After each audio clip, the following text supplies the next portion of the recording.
കഥയുടെ തുടക്കത്തിൽ നമ്മൾ ഈഡൻ എന്നു പേരുള്ള ഒരു ആൺകുട്ടിയെ കാണുന്നു. അവൻ തന്നെ അപ്പാർട്ട്മെന്റിൽ ഉറങ്ങുകയായിരുന്നു. അപ്പോഴാണ് ഒരു വിചിത്രമായ ശബ്ദം കേട്ട് അവന്റെ കണ്ണു തുറക്കുന്നത്. അത് കേട്ട് ഈഡൻ വളരെയധികം പേടിക്കുന്നു. അവൻ നേരെ ചെന്ന് വാതിലിലെ ചെറിയ ദ്വാരത്തിലൂടെ പുറത്തേക്ക് നോക്കുന്നു. എന്നാൽ പുറത്ത് ആരും ഉണ്ടായിരുന്നില്ല. അതിനുശേഷം ഈഡൻ വന്ന് TV ഓൺ ചെയ്യുന്നു. പക്ഷേ TVയിൽ സിഗ്നൽ വരുന്നുണ്ടായിരുന്നില്ല. സ്ക്രീനിൽ ഒരു എമർജൻസി വാർണിംഗ് വരുന്നുണ്ടായിരുന്നു. ഇത് കണ്ട് ഈഡൻ എന്തോ പന്തികേട് തോന്നുന്നു. പെട്ടെന്ന് എങ്ങനെ സിഗ്നൽ പോയെന്നും ഈ എമർജൻസി വാർണിംഗ് എന്തിനാണ് വരുന്നതെന്നും അവൻ ചിന്തിക്കുന്നു. അവനിത് ആലോചിച്ചുകൊണ്ടിരിക്കുമ്പോഴാണ് പുറത്തുനിന്നും ആളുകളുടെ ഉച്ചത്തിലുള്ള നിലവിളി ശബ്ദം കേട്ടു തുടങ്ങുന്നത്. അവൻ ഉടനെ ജനലിനടുത്തേക്ക് ഓടുന്നു. തൻ്റെ ബാൽക്കണിയിലെത്തിയ ഉടൻ അവൻ സ്തംഭിച്ചു പോകുന്നു. ആളുകൾ എന്തോ വലിയ അത്യാഹിതം നടക്കാൻ പോകുന്നത് പോലെ അങ്ങോട്ടും ഇങ്ങോട്ടും ഓടുന്നത് അവൻ കാണുന്നു. ഇതെല്ലാം എന്താണ് നടക്കുന്നതെന്ന് ഈഡൻ ഒന്നും മനസ്സിലാകുന്നില്ല. അപ്പോഴാണ് ഒരു ഹെലികോപ്റ്റർ തൻ്റെ അടുത്തുള്ള ബിൽഡിങ്ങിൽ ഇടിച്ച് തകരുന്നത് അവൻ കാണുന്നത്. ഇത് കണ്ട് ഈഡൻ ആകെ തകർന്നു പോകുന്നു. അപ്പോഴാണ് താഴെ ഒരു കൊച്ചു പെൺകുട്ടി അവൻ്റെ കണ്ണിൽപ്പെടുന്നത്. അവൾ ആൾക്കൂട്ടത്തിൽ എവിടെയോ ഒറ്റപ്പെട്ടു പോയി തനിച്ചു നിൽക്കുകയായിരുന്നു. അവളെ കണ്ട് ഈഡൻ ആ പെൺകുട്ടിയെ സഹായിക്കാൻ വേണ്ടി ആളുകളോട് നിലവിളിച്ചു പറയുന്നു. എന്നാൽ അടുത്ത നിമിഷം ആ ചെറിയ പെൺകുട്ടി തൻ്റെ ചുറ്റുമുള്ള ആളുകളെ ആക്രമിക്കാൻ തുടങ്ങുകയും അവരെ കടിക്കുകയും ചെയ്യുന്നു. ഇത് കണ്ട ആളുകൾ സോംബികളായി മാറിക്കൊണ്ടിരിക്കുകയാണെന്ന് ഈഡൻ മനസ്സിലാക്കുന്നു. പേടി കാരണം ഈഡൻ പെട്ടെന്ന് ബാൽക്കണിയിൽ നിന്നും മാറി തൻ്റെ അപ്പാർട്ട്മെൻറ്റിലേക്ക് കയറുന്നു. അപ്പോൾ അവിടെ ഒരു മനുഷ്യൻ ഈഡൻ്റെ വീട്ടിലേക്ക് വരുന്നു. അയാളെ കണ്ട് ഈഡൻ വളരെയധികം പേടിക്കുന്നു. കാരണം ഇയാളും ഒരു സോംബിയാണെന്ന് ഈഡൻ വിചാരിക്കുന്നു. യഥാർത്ഥത്തിൽ ഇയാൾ ഈഡൻ്റെ അയൽവാസിയായിരുന്നു. അയാൾ ഈഡനോട് പറയുന്നു, പേടിക്കണ്ട, ഞാൻ സോംബിയല്ല. തൻ്റെ കൂട്ടുകാരെല്ലാം സോംബികളായെന്നും അവർ തന്നെ ആക്രമിച്ചെന്നും എന്നാൽ അവരിൽ നിന്നും രക്ഷപ്പെട്ട് നിന്റെ വീട്ടിൽ കയറിയതാണെന്നും അയാൾ പറയുന്നു. ഇതിനുശേഷം ഈഡൻ്റെ അയൽവാസി ബാത്റൂമിനെ കുറിച്ച് ചോദിക്കുന്നു. ഈഡൻ അയാൾക്ക് ബാത്റൂമിലേക്കുള്ള വഴി കാണിച്ചു കൊടുക്കുന്നു. അയാൾ ബാത്റൂമിലേക്ക് പോകുമ്പോൾ ഈഡൻ അയാളുടെ കഴുത്തിൽ സോംബി കടിച്ച പാട് കാണുന്നു. ഇത് കാണുന്ന ഈഡൻ തൻ്റെ അയൽവാസി ഉടൻ തന്നെ സോംബിയായി മാറാൻ പോകുകയാണെന്ന് മനസ്സിലാക്കുന്നു. അതുകൊണ്ട് ഈഡൻ തൻ്റെ സുരക്ഷയ്ക്കായി ഒരു കത്തി കയ്യിലെടുക്കുന്നു. കുറച്ചു കഴിഞ്ഞപ്പോൾ ഈഡൻ്റെ അയൽവാസി ബാത്റൂമിൽ നിന്നും വരുന്നു. ഈഡൻ്റെ കയ്യിൽ കത്തി കണ്ട് ഈഡൻ തന്നെ സോംബിയാണെന്ന് കരുതി കൊല്ലാൻ പോകുകയാണെന്ന് അയാൾക്ക് മനസ്സിലാകുന്നു. അപ്പോൾ അയാൾ ഈഡനോട് പറയുന്നു, നോക്കൂ, ഞാൻ സോംബിയല്ല. ഇത് പറയുമ്പോഴേക്കും അയാളുടെ കണ്ണുകൾ മാറാൻ തുടങ്ങുന്നു. ഇത് കണ്ട് വൈറസിൻ്റെ ബാധ അയാളിൽ പ്രകടമായി തുടങ്ങിയെന്ന് ഈഡൻ മനസ്സിലാക്കുന്നു. അപ്പോൾ ഈഡൻ തൻ്റെ അയൽവാസിയോട് പറയുന്നു, എൻ്റെ വീട്ടിൽ നിന്ന് ഇറങ്ങിപ്പോകൂ, ഇല്ലെങ്കിൽ ഞാൻ നിന്നെ കൊല്ലും. മനസ്സില്ലാ മനസ്സോടെ ആ അയൽവാസി അവൻ്റെ വീട്ടിൽ നിന്ന് ഇറങ്ങിപ്പോകുന്നു. ഈഡൻ വാതിലിലെ ദ്വാരത്തിലൂടെ നോക്കുമ്പോൾ അവിടെയുള്ള സോംബികൾ അയൽവാസിയുടെ മേൽ ചാടി വീഴുന്നത് കാണുന്നു. ഇത് കണ്ട് ഈഡൻ വളരെയധികം പരിഭ്രമിക്കുന്നു. അവൻ പെട്ടെന്ന് വാതിൽ നന്നായി പൂട്ടുന്നു. കുറച്ചു കഴിഞ്ഞപ്പോൾ അവിടെ ശാന്തത വന്നപ്പോൾ അവൻ ന്യൂസ് റിപ്പോർട്ട് കേൾക്കുന്നു. അവർ ഈ ഇൻഫെക്ഷനെക്കുറിച്ച് പറയുകയായിരുന്നു. ഈ വൈറസ് നഗരം മുഴുവൻ പടർന്നുവെന്നും അതിനാൽ ഈ വൈറസ് ബാധിക്കാത്തവർ ആരും തന്നെ പുറത്തിറങ്ങരുതെന്നും സ്വന്തം വീട്ടിലെ എല്ലാ ജനലുകളും വാതിലുകളും അടച്ച് വീട്ടിനുള്ളിൽ തന്നെ ഇരിക്കണമെന്നും റിപ്പോർട്ടർ പറയുന്നു. ഇവിടെ ഈഡൻ തൻ്റെ മാതാപിതാക്കളെ വിളിക്കാൻ ശ്രമിക്കുന്നു. പക്ഷേ എല്ലാ ലൈനുകളും ബിസിയായിരുന്നു. അവൻ തൻ്റെ മെസ്സേജ് ബോക്സ് നോക്കുമ്പോൾ മാതാപിതാക്കളുടെ ചില മെസ്സേജുകൾ കാണുന്നു. നഗരം മുഴുവൻ സോംബികൾ പടർന്നിരിക്കുകയാണെന്നും അതുകൊണ്ട് നിന്റെ അടുത്തേക്ക് വരാൻ സമയമെടുക്കുമെന്നും അതിനാൽ നീ വീട്ടിന് പുറത്തേക്ക് ഒട്ടും ഇറങ്ങരുതെന്നും ഞങ്ങളെ കാത്തിരിക്കണമെന്നും മാതാപിതാക്കൾ മെസ്സേജിൽ എഴുതിയിരുന്നു. ഇങ്ങനെ വൈകുന്നേരമാകുന്നു. ഈഡൻ തൻ്റെ ബാൽക്കണിയിൽ ഇരുന്ന് പുറത്തെ കാഴ്ചകൾ കാണുന്നു. പുറത്ത് നഗരം മുഴുവൻ വിജനമായിരുന്നു. എല്ലായിടത്തും തീ പിടിച്ചിരിക്കുകയായിരുന്നു. ഇതെല്ലാം കണ്ട് ഈഡൻ പൂർണ്ണമായും തകർന്നു പോകുന്നു. ഇത്തരം സാഹചര്യങ്ങളിൽ താൻ എങ്ങനെ തനിച്ച് ജീവിക്കും എന്നവൻ ചിന്തിക്കാൻ തുടങ്ങുന്നു. ഇപ്പോൾ ഈഡൻ ഈ വിഷമകരമായ സാഹചര്യങ്ങളിൽ അതിജീവിക്കാൻ തൻ്റെ അപ്പാർട്ട്മെൻറ്റിൽ മുഴുവൻ ചെറിയ ചെറിയ മോട്ടിവേഷണൽ നോട്ടുകൾ പതിക്കുന്നു. അങ്ങനെ ആ നോട്ടുകൾ കാണുമ്പോൾ അവന് ധൈര്യം ലഭിക്കുന്നു. കണ്ണാടിയിൽ അവൻ Day 1 എന്നെഴുതുന്നു. ഈ സോംബി വൈറസ് മാസങ്ങളോളം നീണ്ടു നിൽക്കുമേക്കാമെന്ന് ഈഡന് മനസ്സിലാകുന്നു. അതുകൊണ്ട് ഈ ബുദ്ധിമുട്ടുകരമായ സാഹചര്യങ്ങളിൽ വീട്ടിൽ തനിക്കായി ഒരു സുരക്ഷിതമായ സ്ഥലം അവൻ ഉണ്ടാക്കുന്നു. അങ്ങനെ വരാനിരിക്കുന്ന എല്ലാ അപകടങ്ങൾക്കും അവൻ തയ്യാറായിരിക്കുന്നു. ഇങ്ങനെ ദിവസങ്ങൾ കടന്നുപോകുന്നു. ഒരാഴ്ച പിന്നിടുന്നു. രാത്രിയിൽ അവനൊരു വീഡിയോ റെക്കോർഡ് ചെയ്യുന്നു. അതിൽ ഈ അടച്ചിട്ട അപ്പാർട്ട്മെൻറ്റിൽ തൻ്റെ ദിവസങ്ങൾ എങ്ങനെയാണ് കടന്നുപോകുന്നത് എന്നവൻ പറയുന്നു. അതോടൊപ്പം അവൻ തൻ്റെ മാതാപിതാക്കളെ വിളിക്കാനും ശ്രമിക്കുന്നുണ്ട്. പക്ഷേ മൊബൈൽ സിഗ്നൽ കിട്ടുന്നുണ്ടായിരുന്നില്ല. സമയം പോകുന്തോറും ഈഡൻ ഒറ്റപ്പെടൽ അനുഭവപ്പെട്ടു തുടങ്ങുന്നു. ഒരു ദിവസം തൻ്റെ ടാപ്പുകളിലൊന്നും വെള്ളം വരുന്നില്ല എന്ന് മനസ്സിലാക്കുമ്പോൾ അവൻ വളരെയധികം വിഷമിക്കുന്നു. അതിലുപരി ഈഡൻ്റെ അടുത്ത് ഭക്ഷണം വളരെ കുറച്ചേ ബാക്കിയുണ്ടായിരുന്നുള്ളൂ. അതുകൊണ്ട് അവൻ കുറച്ചു മാത്രം ഭക്ഷണം കഴിച്ച് കഴിഞ്ഞുകൂടാൻ തുടങ്ങുന്നു. സോംബികളാൽ ചുറ്റപ്പെട്ട നഗരത്തിന് നടുവിൽ ഈഡൻ തനിച്ചു കുടുങ്ങിക്കിടക്കുകയായിരുന്നു. പുറം ലോകത്ത് എന്ത് നടക്കുന്നു എന്നതിനെക്കുറിച്ച് അവൻ ഒരു വിവരവും ഉണ്ടായിരുന്നില്ല. ഒരു ദിവസം ഈഡൻ ലാപ്ടോപ്പിൽ എന്തോ നോക്കിക്കൊണ്ടിരിക്കുമ്പോൾ ഒരാളിൻ്റെ അനക്കം കേൾക്കുന്നു. അവൻ പെട്ടെന്ന് തൻ്റെ സുരക്ഷയ്ക്കായി ഒരു ബേസ്ബോൾ ബാറ്റ് എടുക്കുന്നു. അപ്പോഴാണ് മേൽക്കുരയിലുള്ള വെന്റിലേഷൻ വഴി രോഗം ബാധിച്ച ഒരു പെൺകുട്ടി ഈഡൻ്റെ അപ്പാർട്ട്മെൻറ്റിലേക്ക് ചാടുന്നത് നമ്മൾ കാണുന്നത്. ഇവിടെ ഈഡൻ ഉടനെ ഒളിക്കുന്നു. ആ പെൺകുട്ടി സാവധാനം അവൻ്റെ അടുത്തേക്ക് വരുമ്പോൾ അവൻ അവസരം നോക്കി ആ പെൺകുട്ടിയുടെ തലയിൽ പുറകിൽ നിന്ന് അടിക്കുന്നു. അതോടെ അവൾ അവിടെ തന്നെ മരിക്കുന്നു. അതിനുശേഷം മറ്റൊരു സോംബിയും ഉള്ളിലേക്ക് കടക്കാതിരിക്കാൻ ഈഡൻ വേഗത്തിൽ ചെന്ന് ഒരു സർഫ് ബോർഡ് ഉപയോഗിച്ച് ആ വഴി അടയ്ക്കുന്നു. ഇങ്ങനെ ദിവസങ്ങൾ കടന്നുപോകുന്നു. ഈഡൻ എങ്ങനെയൊക്കെയോ ജീവിക്കാൻ വേണ്ടി പോരാടിക്കൊണ്ടിരിക്കുന്നു. ഒരു ദിവസം അവനൊരു റെക്കോർഡിംഗ് നടത്തുന്നു. അപ്പോൾ അവൻ്റെ ഫോൺ ബെല്ലടിക്കുന്നത് കേൾക്കുന്നു. അവൻ വേഗത്തിൽ ഫോൺ എടുക്കുന്നു. തൻ്റെ അമ്മയുടെ ഒരു വോയിസ് മെസ്സേജ് വന്നതായി കാണുന്നു. തങ്ങൾ നഗരത്തിന് വളരെ അടുത്തെത്തിയെന്നും ഏതാനും മണിക്കൂറുകൾക്കുള്ളിൽ നിന്റെ അടുത്തേക്ക് എത്തുമെന്നും അമ്മ പറയുന്നു. അമ്മയ്ക്ക് തൻ്റെ വാക്കുകൾ പൂർത്തിയാക്കാൻ കഴിയുന്നതിന് മുൻപ് തന്നെ രോഗം ബാധിച്ച ചിലർ അവരെ വന്നു.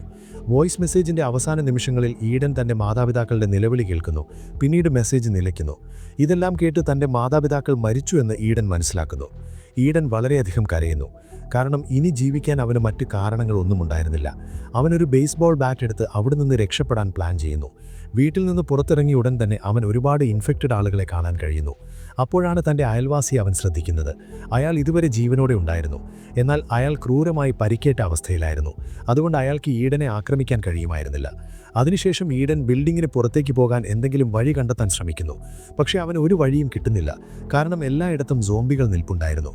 ഇത്രയും പേർക്കിടയിലൂടെ തനിക്ക് പുറത്തു പോകാൻ കഴിയില്ലെന്ന് ഈഡൻ മനസ്സിലാക്കുന്നു. ഇപ്പോൾ അവൻ തന്റെ അപ്പാർട്ട്മെന്റിലേക്ക് തിരിച്ചു പോകുമ്പോൾ തന്നെ സോംബികൾ ഈഡനെ ആക്രമിക്കുന്നു. എന്നാൽ ഈഡൻ എങ്ങനെയൊക്കെയോ അവരിൽ നിന്ന് രക്ഷപ്പെട്ട് തന്റെ അപ്പാർട്ട്മെന്റിൽ കയറുന്നു. ഫ്രിഡ്ജ് വാതിലിന് മുന്നിൽ നീക്കിവെച്ച് വാതിൽ നന്നായി അടയ്ക്കുന്നു. അങ്ങനെ പുറത്തുനിന്ന് ആർക്കും വാതിൽ തകർക്കാൻ കഴിയില്ല. ഇപ്പോൾ താല്പര്യമില്ലാതിരുന്നിട്ടും ഈഡന് വീണ്ടും തന്റെ വീട്ടിൽ തന്നെ കഴിയേണ്ടി വരുന്നു. ആഴ്ചകളോളം വീട്ടിൽ തനിച്ച് താമസിച്ചതുകൊണ്ട് ഈഡൻ പൂർണ്ണമായും തകർന്നുപോയിരുന്നു. ഈ സാഹചര്യത്തിൽ ഈഡന് ജീവിക്കുക എന്നത് ബുദ്ധിമുട്ടായിരുന്നു. അപ്പോഴാണ് നഗരത്തിലെ കറണ്ട് മുഴുവൻ പോകുന്നത്. ഇത് കണ്ട് ഈഡൻ കൂടുതൽ ഞെട്ടുന്നു. ഇനി മുന്നോട്ടുള്ള ജീവിതം എങ്ങനെ നയിക്കുമെന്ന് അവൻ ചിന്തിക്കുന്നു. കഴിക്കാനോ കുടിക്കാനോ ഒന്നുമില്ല, സിഗ്നലില്ല, വൈദ്യുതിയില്ല. ഇതെല്ലാം ആലോചിച്ച് ഈഡന് കൂടുതൽ ഒറ്റപ്പെടൽ അനുഭവപ്പെടുന്നു. ഇതിനുശേഷം ജീവിതം അടുത്ത് ഈഡൻ തന്റെ ലാപ്ടോപ്പ് ഓൺ ചെയ്ത് വീഡിയോ റെക്കോർഡ് ചെയ്യാൻ തുടങ്ങുന്നു. അവൻ ക്യാമറയിൽ നോക്കി പറയുന്നു, ഇന്ന് വൈറസ് പടർന്നിട്ട് 42 ദിവസമായിരിക്കുന്നു. താൻ അതിജീവിക്കാൻ എല്ലാം ചെയ്തെന്നും എന്നാൽ ഇനി തനിക്ക് സഹിക്കാൻ കഴിയില്ലെന്നും അവൻ പറയുന്നു. കഴിഞ്ഞ 2 ദിവസമായി താൻ ഭക്ഷണമോ വെള്ളമോ കഴിച്ചിട്ടില്ലെന്ന് അവൻ പറയുന്നു. ഇങ്ങനെ ശ്വാസം മുട്ടി ജീവിക്കുന്നതിലും നല്ലത് സ്വന്തം ജീവൻ കളയുന്നതാണെന്ന് അവൻ പറയുന്നു. അങ്ങനെ 42 ദിവസം ഈ ബുദ്ധിമുട്ടുള്ള സാഹചര്യങ്ങളിൽ ജീവിച്ച ശേഷം എല്ലാം അവസാനിപ്പിക്കാൻ അവൻ തീരുമാനിക്കുന്നു. അവൻ സ്വയം തൂങ്ങാൻ തുടങ്ങുമ്പോഴാണ് മുന്നിലെ കെട്ടിടത്തിലേക്ക് അവന്റെ ശ്രദ്ധ പോകുന്നത്. അവിടെ അവൻ ഒരു പെൺകുട്ടിയെ കാണുന്നു. ഇത്രയും ദിവസങ്ങൾക്ക് ശേഷം ഒരു പെൺകുട്ടിയെ കണ്ട് ഈഡൻ ആകെ സ്തംഭിച്ചു പോകുന്നു. ഈഡന് ജീവിക്കാൻ ഒരു പുതിയ പ്രതീക്ഷ ലഭിക്കുന്നു. എന്നാൽ അപ്പോൾ അവന്റെ കാൽ കസേരയിൽ നിന്ന് വഴുതുകയും അവൻ പിടയുകയും ചെയ്യുന്നു. ഭാഗ്യവശാൽ കയർ പൊട്ടുകയും ഈഡന്റെ ജീവൻ രക്ഷപ്പെടുകയും ചെയ്യുന്നു. അതിനുശേഷം ഈഡൻ ഉടനെ ജനലിനടുത്തേക്ക് ചെന്ന് ആ പെൺകുട്ടിയെ സൂക്ഷിച്ചു നോക്കുന്നു. ഒരു പെൺകുട്ടി ജീവനോടെ ഇരിക്കുന്നത് കണ്ട് അവന് തന്റെ കണ്ണുകളെ വിശ്വസിക്കാൻ കഴിയുന്നില്ല. കാരണം കഴിഞ്ഞ 42 ദിവസങ്ങൾക്ക് ശേഷമാണ് അവനൊരു മനുഷ്യനെ കാണുന്നത്. അപ്പോൾ ആ പെൺകുട്ടിയും ഈഡനെ കാണുന്നു. എന്നാൽ ആ പെൺകുട്ടി പെട്ടെന്ന് ജനലിലെ തിരശീല അഥവാ കട്ടനടയ്ക്കുന്നു. കാരണം അവൾ അവനെ ഒരു സോംബിയായി കരുതി. അടുത്ത ദിവസം ഈഡൻ ജനലിനടുത്ത് പോകുന്നു. അവിടെ അവൻ ആ പെൺകുട്ടിയെ വീണ്ടും കാണുന്നു. ആ പെൺകുട്ടി വീണ്ടും ഈഡനെ സോംബിയായി കരുതി ഒളിക്കുന്നതിന് മുൻപ് തന്നെ ഈഡൻ ഒരു പേപ്പറിൽ ഹായ് എന്ന് എഴുതി അവളെ നോക്കി കൈവീശുന്നു. ഇത് കാണുന്ന പെൺകുട്ടി ഈഡൻ സോംബി അല്ലെന്നും ഒരു മനുഷ്യനാണെന്നും മനസ്സിലാക്കുന്നു. അത് കണ്ട് ആ പെൺകുട്ടി വളരെയധികം സന്തോഷിക്കുന്നു. അതിനുശേഷം ഈഡൻ പേപ്പർ വഴി തന്റെ പേര് ആ പെൺകുട്ടിയോട് പറയുന്നു. അത് കണ്ട് ആ പെൺകുട്ടിയും തന്റെ പേര് ഈവ എന്നാണെന്ന് പറയുന്നു. നിന്റെ അടുത്ത് കഴിക്കാനോ കുടിക്കാനോ എന്തെങ്കിലും ഉണ്ടോ എന്ന് ഈവ ഈഡനോട് ചോദിക്കുന്നു. അപ്പോൾ ഈഡൻ പറയുന്നു, എന്റെ കയ്യിൽ കഴിക്കാനൊന്നുമില്ല, പക്ഷേ കുടിക്കാൻ ധാരാളം വെള്ളമുണ്ട്. അതിനുശേഷം ഈവ തന്റെ വീടിന്റെ വാതിലിനടുത്ത് സോംബികൾ വന്നതായി കാണുന്നു. അത് കാരണം ഈവ തിരശീല അടച്ചു പോകാൻ തുടങ്ങുന്നു. എന്നാൽ പോകുന്നതിന് മുൻപ് ഈഡൻ പേപ്പറിൽ എഴുതി ചോദിക്കുന്നു, നമുക്ക് നാളെയും ഇതുപോലെ സംസാരിക്കാൻ പറ്റുമോ? ഇതിന് ഈവ അതെ എന്ന് മറുപടി നൽകി അവിടെ നിന്ന് പോകുന്നു. രാത്രിയിൽ ഈഡന് കഠിനമായ വിശപ്പ് അനുഭവപ്പെടുന്നു. കഴിക്കാൻ ഒന്നും കിട്ടാത്തപ്പോൾ ഈഡൻ ടൂത്ത് പേസ്റ്റ് കഴിച്ച് വിശപ്പടക്കുന്നു. കുറച്ചു കഴിഞ്ഞ് ശക്തമായ മഴ തുടങ്ങുന്നു. അപ്പോൾ ഈഡൻ മഴവെള്ളം ശേഖരിക്കാൻ പുറത്തു പാത്രങ്ങൾ വെക്കുന്നു. അവൻ തന്നെയും കഴിഞ്ഞ 42 ദിവസങ്ങൾക്ക് ശേഷം മഴവെള്ളത്തിൽ കുളിക്കുന്നു. 42 ദിവസത്തിനുള്ളിൽ ഈഡന്റെ താടിയും വളരെയധികം വളർന്നിരുന്നു. അതുകൊണ്ട് അവൻ താടി ഷേവ് ചെയ്യുന്നു. അടുത്ത ദിവസം ഈഡൻ ക്ലീൻ ഷേവ് ചെയ്ത് പെൺകുട്ടിയുടെ മുന്നിൽ വരുന്നു. ഈവർ അവനെ കണ്ട് ഇഷ്ടപ്പെടാൻ തുടങ്ങുന്നു. ഈഡൻ ഒരു ബൗളിൽ കയർ കെട്ടി ഈവയുടെ അപ്പാർട്ട്മെന്റിലേക്ക് എറിയുന്നു. ഈവ അത് പിടിക്കുന്നു. അതിനുശേഷം ഈഡൻ ആ കയറിൽ 2 കുപ്പി വെള്ളം കെട്ടി ഈവയുടെ അടുത്തേക്ക് തള്ളിവിടുന്നു. എന്നാൽ ആ കുപ്പികൾ മുന്നിലുള്ള നെറ്റിൽ ശക്തമായി ഇടിക്കുന്നു. അതിന്റെ ശബ്ദം താഴെയുള്ള ഒരു സോംബി കേൾക്കുന്നു. ആ സോംബി നേരെ ഈവയുടെ അപ്പാർട്ട്മെന്റിലേക്ക് കയറാൻ തുടങ്ങുന്നു. അപ്പോൾ ഈഡൻ ആ സോംബിയെ കാണുന്നു. സോംബിയുടെ ശ്രദ്ധ തിരിക്കാൻ ഈഡൻ ഒരു കുപ്പിയെടുത്ത് ആ സോംബിയുടെ തലയിൽ എറിയുന്നു. അതോടെ ആ സോംബി ഈഡനെയും കാണുന്നു. അവൻ ഈഡനോട് വളരെയധികം ദേഷ്യപ്പെടുന്നു. തുടർന്ന് ആ സോംബി ഈവയെ വിട്ട് ഈഡനെ കൊല്ലാൻ വേണ്ടി അവന്റെ അപ്പാർട്ട്മെന്റിലേക്ക് കയറാൻ തുടങ്ങുന്നു. അപ്പോൾ ഈഡൻ പോയി വേഗത്തിൽ ബേസ്ബോൾ ബാറ്റ് എടുക്കുന്നു. സോംബി ഈഡന്റെ അപ്പാർട്ട്മെന്റിലേക്ക് കയറാൻ എത്തുന്നതിന് മുൻപ് തന്നെ ഈഡൻ അവനെ ബേസ്ബോൾ ബാറ്റ് കൊണ്ട് അടിച്ചു തീർക്കുന്നു. കുറച്ചു കഴിഞ്ഞ് രാത്രിയാകുന്നു. രാത്രിയിൽ വിശപ്പ് കാരണം ഈഡന്റെ അവസ്ഥ മോശമാകുന്നു. ഇനി വിശപ്പ് സഹിക്കാൻ കഴിയില്ലെന്നും എങ്ങനെയെങ്കിലും ഭക്ഷണം കണ്ടെത്തണമെന്നും ഈഡൻ തീരുമാനിക്കുന്നു. അയൽവാസിയുടെ വീട്ടിൽ പോയി ആഹാരം തിരയാൻ അവൻ തീരുമാനിക്കുന്നു. അപ്പാർട്ട്മെന്റിൽ നിന്ന് ഇറങ്ങിയ ഉടനെ തന്നെ തന്റെ അയൽവാസിയുടെ ശവം അവൻ കാണുന്നു. ഈഡൻ അയൽവാസിയുടെ പോക്കറ്റ് പരിശോധിക്കുമ്പോൾ അയാളുടെ വീടിന്റെ താക്കോൽ കൂട്ടം ലഭിക്കുന്നു. അപ്പോഴാണ് ചില സോംബികൾ വരുന്ന ശബ്ദം കേൾക്കുന്നത്. ഇപ്പോൾ ഈഡൻ വല്ലാതെ കുടുങ്ങി. അവൻ ആ സോംബികളിൽ നിന്ന് രക്ഷപ്പെടാൻ കഴിയുന്നില്ല. എന്നാൽ ഇവിടെ ഈഡൻ ബുദ്ധിപൂർവ്വം പ്രവർത്തിച്ച് അയൽവാസിയുടെ ശവത്തോടൊപ്പം കിടന്ന് ഒരു മൃതദേഹമായി അഭിനയിക്കുന്നു. ഈഡന്റെ ഈ ബുദ്ധി ഫലിക്കുന്നു. എല്ലാ സോംബികളും അവന്റെ മുകളിലൂടെ കടന്നുപോകുന്നു. അതിനുശേഷം ഈഡൻ സാവധാനം തന്റെ അയൽവാസിയുടെ വീടിനുള്ളിലേക്ക് കയറുന്നു. വീടിനുള്ളിൽ കയറിയ ഉടൻ തന്നെ മുന്നിലുള്ള ബെഡിൽ ഒരു പെൺകുട്ടി കിടക്കുന്നത് അവൻ കാണുന്നു. എന്നാൽ ഈഡന് അവളുടെ അടുത്തേക്ക് പോകാൻ പേടിയായിരുന്നു. അതുകൊണ്ട് ഈഡൻ ആദ്യം അവളുടെ മേലൊരു ഹെൽമെറ്റ് ഇട്ട് നോക്കുന്നു. ആ പെൺകുട്ടി ജീവനോടെയുണ്ടോ അതോ മരിച്ചോ എന്നറിയാൻ വേണ്ടി. എന്നാൽ ഹെൽമെറ്റ് തട്ടിയിട്ടും ആ പെൺകുട്ടി അനങ്ങുന്നില്ല. ഇത് കണ്ട് ആ പെൺകുട്ടി മരിച്ചു എന്ന് ഈഡൻ മനസ്സിലാക്കുന്നു. അതിനുശേഷം ഈഡൻ നേരെ കിച്ചണിലേക്ക് പോകുന്നു. അവിടെ അവന് കുറച്ച് ഭക്ഷണം ലഭിക്കുന്നു. ഈഡൻ വീട് പരിശോധിക്കുമ്പോൾ അവൻ ആവശ്യമുള്ള ഒരുപാട് സാധനങ്ങൾ ലഭിക്കുന്നു. ഈഡൻ അതെല്ലാം ഒരു ചാക്കിൽ നിറച്ചെടുക്കുന്നു.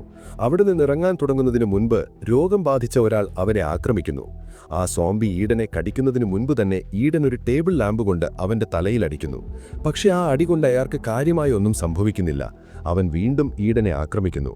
അപ്പോൾ ഈഡൻ ഒരു ഐസാക്സ് ഉപയോഗിച്ച് ആ സോംബിയെ എന്നേക്കുമായി തീർക്കുന്നു. അതിനുശേഷം അവൻ പുറത്തിറങ്ങുമ്പോൾ പുറത്ത് ഒരുപാട് സോംബികൾ നിൽക്കുന്നത് കാണുന്നു. ഈഡൻ സാവധാനം ആ സോംബികളിൽ നിന്ന് രക്ഷപ്പെട്ട് തന്റെ അപ്പാർട്ട്മെന്റിൽ കയറുന്നു. വീട്ടിലെത്തിയ ഉടനെ തന്നെ അവൻ തന്റെ വസ്ത്രങ്ങൾ അഴിച്ചുമാറ്റി ശരീരം പരിശോധിക്കുന്നു, എവിടെയെങ്കിലും സോംബി കടിച്ചോ എന്ന് നോക്കാൻ വേണ്ടി. എന്നാൽ അവന്റെ ശരീരം പൂർണ്ണമായും സുരക്ഷിതമായിരുന്നു. ഇത് കണ്ട് ഈഡൻ സന്തോഷിക്കുന്നു. അതിനുശേഷം അവൻ അയൽവാസിയുടെ വീട്ടിൽ നിന്ന് കൊണ്ടുവന്ന ബാഗ് പരിശോധിക്കുന്നു. അതിൽ 2 വോക്കി ടോക്കികൾ ഉണ്ടായിരുന്നു. അതിലൊന്ന് ഈവയ്ക്ക് നൽകാമെന്നും അങ്ങനെ ഈവയ്ക്ക് തന്നുമായി ബന്ധപ്പെടാൻ കഴിയുമെന്നും ഈഡൻ തീരുമാനിക്കുന്നു. അതിനുശേഷം ഈഡൻ തന്റെ വസ്ത്രങ്ങൾ കൊണ്ടൊരു കയറുണ്ടാക്കി ബാൽക്കണിയിൽ നിന്ന് താഴെ ഇറങ്ങുന്നു. തറയിലെത്തിയ ഉടനെ തന്നെ ഈഡൻ ശബ്ദമുണ്ടാക്കാതെ മുന്നോട്ടു പോകാൻ ശ്രമിക്കുന്നു. ഈഡന്റെ ചുറ്റും ഒരുപാട് സോംബികൾ നിൽക്കുന്നുണ്ടായിരുന്നു. ഈഡൻ രഹസ്യമായി ഒരു വോക്കി ടോക്കി ഈവയുടെ അപ്പാർട്ട്മെന്റിലേക്ക് എറിയുന്നു. അതിന്റെ ശബ്ദം സോംബികൾ കേൾക്കുന്നു. അവർ ഈഡന് പിന്നാലെ കൂടുന്നു. ഈഡൻ വേഗത്തിൽ ഒരു ബാൽക്കണിയിൽ കയറി ഒളിക്കുന്നു. രാത്രിയിലെ ഇരുട്ട് കാരണം സോംബികൾക്ക് ഈഡനെ കാണാൻ കഴിയുന്നില്ല. അവരവിടെ നിന്ന് പോകുന്നു. അതിനുശേഷം ഈഡൻ തിരികെ തന്റെ അപ്പാർട്ട്മെന്റിലേക്ക് വരുന്നു. അടുത്ത ദിവസം ഈവ വോക്കി ടോക്കിയിലൂടെ ഈഡനോട് സംസാരിക്കുന്നു. വോക്കി ടോക്കിയിൽ ഈവയുടെ ശബ്ദം കേട്ട ഈഡൻ വളരെയധികം സന്തോഷിക്കുന്നു. അതിനുശേഷം ഈഡൻ പറയുന്നു, ഞാൻ കഴിഞ്ഞ 3 ദിവസമായി ഒന്നും കഴിച്ചിട്ടില്ല. വിശപ്പ് കാരണം എൻ്റെ അവസ്ഥ മോശമാണ്. അപ്പോൾ ഈവയും പറയുന്നു, ഞാനും കഴിഞ്ഞ 2 ദിവസമായി വിശന്നിരിക്കുകയാണ്. ഇതിനുശേഷം ഇരുവരും ഒരുപാട് കാര്യങ്ങൾ സംസാരിക്കുന്നു. സംസാരിച്ച് രാത്രിയാകുന്നു. തുടർന്ന് ഈവ പറയുന്നു, രാത്രിയായി, ഞാൻ ഉറങ്ങാൻ പോകുന്നു. ഇപ്പോൾ ഈഡന് വിശപ്പ് സഹിക്കാൻ കഴിയുന്നില്ല. അതുകൊണ്ട് ഭക്ഷണം കണ്ടെത്താനായി ഈ ബിൽഡിംഗ് മുഴുവൻ ഒന്ന് പരിശോധിക്കാമെന്ന് ഈഡൻ തീരുമാനിക്കുന്നു. അവൻ തന്റെ ബാത്റൂമിലെ വെന്റിലേഷൻ വഴി അയൽവാസിയുടെ വീട്ടിലേക്ക് പോകുന്നു. മുന്നോട്ട് പോകുമ്പോൾ ഓക്സിജന്റെ കുറവ് കാരണം മരിച്ച ഒരു സോംബിയുടെ ശവം അവൻ കാണുന്നു. അത് കണ്ട് ഈഡൻ വല്ലാതെ പേടിക്കുന്നു. എങ്കിലും എങ്ങനെയൊക്കെയോ ധൈര്യം സംഭരിച്ച് മുന്നോട്ട് നീങ്ങി അയൽവാസിയുടെ ബാത്റൂമിലെത്തുന്നു. എന്നാൽ തറയിലിറങ്ങിയ ഉടനെ തന്നെ രക്തത്തിന്റെ ഒരു നീണ്ട അടയാളം അവൻ കാണുന്നു. ആ അടയാളം പിന്തുടർന്ന് മുന്നിലുള്ള തിരശ്ശീല മാറ്റുമ്പോൾ അവിടെ ആരുമുണ്ടായിരുന്നില്ല. ഈഡൻ സാവധാനം മുന്നോട്ട് പോയി വീട് മുഴുവൻ പരിശോധിക്കുന്നു. അവൻ കിച്ചണിലെത്തുമ്പോൾ അവിടെ ഒരുപാട് ഭക്ഷണ സാധനങ്ങൾ കാണുന്നു. അതിനുശേഷം ഈഡൻ ഈവയുമായി ബന്ധപ്പെട്ട് തനിക്ക് ഒരുപാട് ഭക്ഷണം കിട്ടിയ കാര്യം പറയുന്നു. ഇത് കേട്ട് ഈവ ദേഷ്യപ്പെടുന്നു. എന്നോട് ചോദിക്കാതെ നീ എങ്ങനെയാ വീട്ടിൽ പോയി? അവിടെ നിന്റെ ജീവൻ അപകടം സംഭവിക്കാമായിരുന്നു എന്നവൾ പറയുന്നു. നീ എന്നെക്കുറിച്ചോർത്ത് വിഷമിക്കേണ്ട, ഇവിടെ ആരുമില്ല എന്ന് ഈഡൻ അവളോട് പറയുന്നു. തനിക്കും നിന്റെ അടുത്തേക്ക് വരണമെന്ന് ഈവ ഈഡനോട് ചോദിക്കുന്നു. എന്നാൽ ഈഡൻ അവളെ വിലക്കുന്നു. ഇപ്പോൾ നീ എൻ്റെ അടുത്തേക്ക് വരരുത്, അത് അപകടമാണ്. ഞാൻ ഈ വീട്ടിൽ നിന്ന് ഇറങ്ങുമ്പോൾ നിന്നെ സുരക്ഷിതമായി എൻ്റെ വീട്ടിലേക്ക് കൊണ്ടുപോകാം എന്ന് ഈഡൻ പറയുന്നു. അപ്പോൾ ഈവ സമ്മതിക്കുന്നു. സ്വന്തം കാര്യം ശ്രദ്ധിക്കണം. ഈഡൻ ഇപ്പോൾ ഭക്ഷണം ലഭിച്ചു കഴിഞ്ഞു. അതുകൊണ്ട് തിരികെ തന്റെ അപ്പാർട്ട്മെന്റിലേക്ക് പോകാൻ അവൻ ചിന്തിക്കുന്നു. അപ്പോഴാണ് മുന്നിലെ ചുവരിൽ വലിയൊരു ദ്വാരം അവൻ കാണുന്നത്. ആ തുരങ്കത്തിനടുത്തേക്ക് പോകുമ്പോൾ ആരെങ്കിലും അടുത്തുണ്ടെന്ന തോന്നൽ അവനുണ്ടാകുന്നു. ഈഡൻ തിരിഞ്ഞു നോക്കുമ്പോൾ അവന്റെ പുറകിൽ കയ്യിൽ മൂർച്ചയുള്ളൊരു കുന്തവുമായി ഒരു വൃദ്ധൻ നിൽക്കുന്നു. ഇരുവരും പരസ്പരം നോക്കിയപ്പോൾ തങ്ങൾ സോംബികളല്ലെന്ന് മനസ്സിലാക്കുന്നു. തുടർന്ന് ആ വൃദ്ധൻ തന്റെ ആയുധം താഴെ വയ്ക്കുന്നു. നീ ഇവിടെ എന്താണ് ചെയ്യുന്നത് എന്നയാൾ ഈഡനോട് ചോദിക്കുന്നു. ഞാനിവിടെ ഭക്ഷണം തിരയാൻ വന്നതാണ് എന്ന് ഈഡൻ മറുപടി നൽകുന്നു. നീ വോക്കി ടോക്കിയിൽ ആരോടാണ് സംസാരിച്ചിരുന്നത് എന്നയാൾ വീണ്ടും ചോദിക്കുന്നു. താൻ തനിയെ മോട്ടിവേറ്റ് ചെയ്യാൻ വേണ്ടി സംസാരിക്കുകയായിരുന്നു എന്ന് ഈഡൻ നുണ പറയുന്നു. ഇപ്പോൾ ആ വൃദ്ധൻ ഈഡനോട് വളരെ നന്നായി പെരുമാറുന്നു. നിനക്ക് എത്ര വേണമെങ്കിലും ഭക്ഷണം എടുക്കാം എന്നയാൾ ഈഡനോട് പറയുന്നു. ആ വൃദ്ധൻ ഒരു പ്ലേറ്റിൽ ഈഡനെ കഴിക്കാൻ എന്തോ നൽകുന്നു. ഒരുപാട് ദിവസമായി വിശന്നിരുന്നതുകൊണ്ട് ഈഡൻ ഒന്നും ആലോചിക്കാതെ അത് കഴിക്കാൻ തുടങ്ങുന്നു. കുറച്ചു കഴിഞ്ഞ് ആ വൃദ്ധൻ ഈഡനോട് പറയുന്നു, അലമാരയിൽ നിന്ന് എനിക്കൊരു കുപ്പി എടുത്തു തരൂ.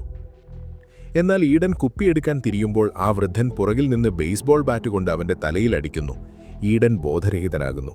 കുറച്ച് മിനിറ്റുകൾക്ക് ശേഷം ബോധം വന്നപ്പോൾ ഈഡൻ കാണുന്നത് ചങ്ങല കൊണ്ട് ബന്ധിക്കപ്പെട്ട ഒരു ഇൻഫെക്റ്റഡ് സ്ത്രീയെയാണ്. പേടി കാരണം ഈഡൻ അവിടെ നിന്ന് രക്ഷപ്പെടാൻ ആഗ്രഹിക്കുന്നു. പക്ഷേ തന്റെ കൈകാലുകളും കെട്ടിയിട്ടിരിക്കുകയാണെന്ന് അവൻ കാണുന്നു. കുറച്ചു കഴിഞ്ഞ് ആ വൃദ്ധൻ ഈഡന്റെ മുന്നിൽ വരുന്നു.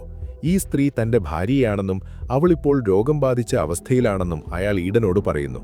താൻ തന്റെ ഭാര്യയെ ഒരുപാട് സ്നേഹിക്കുന്നുണ്ടെന്നും അവളെ ഒരു കാരണവശാലും നഷ്ടപ്പെടുത്താൻ ആഗ്രഹമില്ലെന്നും അയാൾ പറയുന്നു. തന്റെ ഭാര്യ ഒരാഴ്ചയായി വിശന്നിരിക്കുകയാണെന്നും ഇന്ന് അവളുടെ വിശപ്പ് മാറാൻ പോകുകയാണെന്നും കാരണം നിന്നെ അവളുടെ ഭക്ഷണമാക്കാൻ പോകുകയാണെന്നും അയാൾ പറയുന്നു. അതിനുശേഷം ആ വൃദ്ധൻ ഈഡന് കുറച്ച് മരുന്നുകൾ നൽകിയിട്ട് പറയുന്നു, ഈ മരുന്ന് നീ കഴിക്കൂ, അതോടെ നിന്റെ ശരീരം തളർന്നു പോകും, മരിക്കുമ്പോൾ നിനക്ക് വേദന അനുഭവപ്പെടില്ല. എന്നാൽ ഈഡൻ അത് ചെയ്യാൻ വിസമ്മതിക്കുന്നു. നിന്റെ ഭാര്യയ്ക്ക് ഇങ്ങനെ ജീവിക്കാൻ കഴിയില്ല, അവൾ മരിക്കാൻ വേണ്ടി കരയുകയാണ്.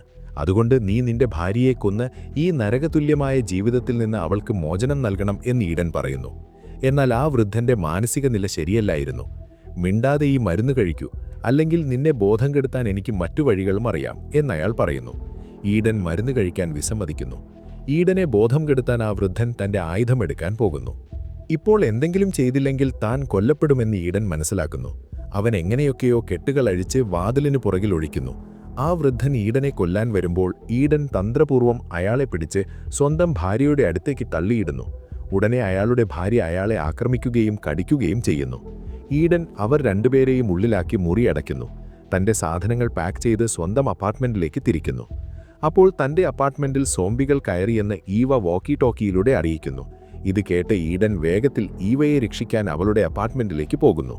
ഈഡൻ തന്റെ അപ്പാർട്ട്മെന്റിലെ ബാൽക്കണിയിൽ എത്തുമ്പോൾ മുന്നിൽ ഈവയെ കാണുന്നു. ഈവ ബാൽക്കണിയിൽ കുടുങ്ങിയെന്നും അവൾക്ക് രക്ഷപ്പെടാൻ മറ്റു വഴികളൊന്നുമില്ലെന്നും അവൻ കാണുന്നു. ഇവിടെ ഈവയെ രക്ഷിക്കാൻ തുണികൾ കൊണ്ടുണ്ടാക്കിയ കയറിലൂടെ താഴെയിറങ്ങാൻ ശ്രമിക്കുന്നതിനിടെ ഈഡൻ താഴെ വീഴുന്നു. അപ്പോൾ ഒരു സോംബി അവനെ ആക്രമിക്കാൻ ഓടി വരുന്നു. ഈഡൻ സ്വയം രക്ഷിക്കാൻ ഒരു ഷോട്ട് ഗൺ എടുത്ത് അവനെ വെടിവെച്ച് കൊല്ലുന്നു. എന്നാൽ വെടിയൊച്ച കേട്ട കെട്ടിടത്തിലുള്ള ഒരുപാട് സോംബികൾ ഈഡനെ കൊല്ലാൻ വേണ്ടി കെട്ടിടത്തിന്റെ മുകളിൽ നിന്ന് ചാടുന്നു. ഈഡൻ സ്വയം രക്ഷിക്കാൻ നേരെ ഈവയുടെ അപ്പാർട്ട്മെന്റിലേക്ക് ഓടുന്നു. അവിടെ ഈവയും മുകളിൽ നിന്ന് തുണികൾ കൊണ്ടുണ്ടാക്കിയ കയർ താഴേക്കിടുന്നു. ഈഡൻ ആ കയർ വഴി മുകളിലേക്ക് കയറുന്നു. എന്നാൽ ഒരു സോംബിയും ആ കയറിൽ പിടിച്ച് ഈഡന് പുറകിൽ കയറുന്നു. ഇവിടെ ഈഡൻ ബുദ്ധിപൂർവ്വം പ്രവർത്തിച്ച് ഒരു അപ്പാർട്ട്മെന്റ് ബാൽക്കണിയിലേക്ക് ചാടുകയും വേഗത്തിൽ കത്തി ഉപയോഗിച്ച് കയർ മുറിക്കുകയും ചെയ്യുന്നു. അതോടെ ആ സോംബി ഉയരത്തിൽ നിന്ന് താഴെ വീണു മരിക്കുന്നു. ഇപ്പോൾ ഈവയും താഴെ ഈഡന്റെ അടുത്തേക്ക് ചാടുന്നു. ഇപ്പോൾ ഇരുവരും ഒന്നിച്ചു. ഇവിടെ നിൽക്കുന്നത് ശരിയല്ല, ഇവിടെ നിന്നാൽ സോംബികൾ നമ്മളെ പിടികൂടും എന്ന് ഈഡൻ പറയുന്നു. ഇതിനുശേഷം അവർ അവിടെ നിന്ന് രക്ഷപ്പെടാൻ മുന്നോട്ട് നീങ്ങുന്നു. സോംബികളോട് പോരാടാൻ അവർ തയ്യാറെടുക്കുന്നു. അവർ അപ്പാർട്ട്മെന്റ് വാതിലിനടുത്തെത്തുമ്പോൾ ബുദ്ധിപൂർവ്വം വാതിൽ തുറന്ന് വാതിലിന് പുറകിൽ ഒളിക്കുന്നു. വാതിൽ തുറന്ന ഉടനെ തന്നെ ചില സോംബികൾ അവരെ കാണാതെ ദേഷ്യത്തോടെ അപ്പാർട്ട്മെന്റിനുള്ളിലേക്ക് കയറുന്നു. ഇരുവരും ആ അവസരം മുതലാക്കി അവിടെ നിന്ന് രക്ഷപ്പെടുന്നു. ഈഡൻ ആ അപ്പാർട്ട്മെന്റ് വാതിലിന്റെ ലോക്കും തകർക്കുന്നു. ഉള്ളിൽ കയറിയ സോംബികൾക്ക് പുറത്തിറങ്ങി തങ്ങളെ ആക്രമിക്കാതിരിക്കാൻ വേണ്ടിയായിരുന്നു ഇത്. അവർ അവിടെ നിന്ന് രക്ഷപ്പെടുന്നു. പക്ഷേ വഴിയിൽ വെച്ച് മറ്റൊരു സോംബി ഈഡനെ ആക്രമിക്കുന്നു. അവർ തമ്മിൽ കുറേ നേരം പോരാട്ടം നടക്കുന്നു. അവസാനം ഇരുവരും ഗോവണിയിൽ നിന്ന് താഴെ വീഴുന്നു. ഈവ ധൈര്യം സംഭരിച്ച് ആ സോംബിയെ കൊല്ലുന്നു. അവർ വീണ്ടും സ്വന്തം അപ്പാർട്ട്മെന്റിലേക്ക് പോകുന്നു. വഴിയിൽ പല സോംബികളെയും കൊന്ന് അവർ മുന്നോട്ട് നീങ്ങുന്നു. ഇപ്പോൾ ഈഡൻ തന്റെ അപ്പാർട്ട്മെന്റിന് വളരെ അടുത്തെത്തി. ഇരുവരും അപ്പാർട്ട്മെന്റിൽ കയറാൻ തുടങ്ങുമ്പോഴാണ് പുറകിൽ നിന്ന് വളരെ ശക്തനായ ഒരു സോംബി വരുന്നത്. ഈഡൻ സ്വന്തം ജീവൻ പണയം വെച്ച് ഈവയെ അപ്പാർട്ട്മെന്റിനുള്ളിലാക്കി ആ ശക്തനായ സോംബിയോട് പോരാടുന്നു. കുറച്ചു കഴിഞ്ഞ് ഈഡൻ പേടിയോടെ അപ്പാർട്ട്മെന്റിനുള്ളിൽ വരുന്നു. ഇപ്പോൾ ഈഡൻ ഈവയോട് തന്നിൽ നിന്ന് അകന്നു നിൽക്കാൻ പറയുന്നു. അവൾക്ക് ബേസ്ബോൾ ബാറ്റ് നൽകിയിട്ട് പറയുന്നു, എന്നെ കൊന്നുകളയൂ, കാരണം ഞാൻ ഇൻഫെക്റ്റഡ് ആയി കഴിഞ്ഞു. ഉടൻ തന്നെ എനിക്കെന്റെ നിയന്ത്രണം നഷ്ടപ്പെടും. ഇൻഫെക്റ്റഡ് ആയ ശേഷം ഞാൻ നിന്നെ ഉപദ്രവിക്കാൻ ആഗ്രഹിക്കുന്നില്ല, അതുകൊണ്ട് നീ എന്നെ കൊല്ലണം. എന്നാൽ ഈവ അത് ചെയ്യാൻ വിസമ്മതിക്കുന്നു. കാരണം ഈഡൻ അവളെ രക്ഷിക്കാൻ സ്വന്തം ജീവൻ അപകടത്തിലാക്കിയിരുന്നു. ഈവ ഈഡനെ കൊല്ലാൻ വിസമ്മതിക്കുമ്പോൾ ഈഡൻ കെട്ടിടത്തിൽ നിന്ന് ചാടി മരിക്കാൻ തീരുമാനിക്കുന്നു. ഈഡൻ ഈവയോട് പറയുന്നു, നീ വെന്റിലേഷൻ വഴി എൻ്റെ അയൽവാസിയുടെ വീട്ടിലേക്ക് പോയിക്കോളൂ. അവിടെ നിനക്ക് ധാരാളം ഭക്ഷണം കിട്ടും. ഇപ്പോൾ ചാടുന്നതിനു മുമ്പ് ഈഡൻ തൻ്റെ ഷർട്ട് അഴിച്ച് ശരീരം പരിശോധിക്കുമ്പോൾ എവിടെയും കടിയേറ്റ പാടുകൾ കാണുന്നില്ല. അതായത് അവനെ സോംബി കടിച്ചിരുന്നില്ല. ഇത് കണ്ട് അവൻ്റെ സന്തോഷത്തിന് അതിരുകളില്ലായിരുന്നു. അതിനുശേഷം ഇരുവരും പരസ്പരം കെട്ടിപ്പിടിക്കുന്നു. ഈ സോംബി വൈറസ് അവസാനിക്കുന്നതുവരെ ഈ ബിൽഡിങ്ങിൽ ഒന്നിച്ച് അതിജീവിക്കാമെന്ന് അവർ തീരുമാനിക്കുന്നു. സിനിമയുടെ അവസാനം ടിവിയിൽ കാണിക്കുന്നത് ഗവൺമെന്റ് ഈ വൈറസിനുള്ള വാക്സിൻ കണ്ടെത്തിയെന്നും ഉടൻ തന്നെ സാഹചര്യങ്ങൾ സാധാരണ നിലയിലാകുമെന്നുമാണ്. ഇതോടെ കഥ അവസാനിക്കുന്നു.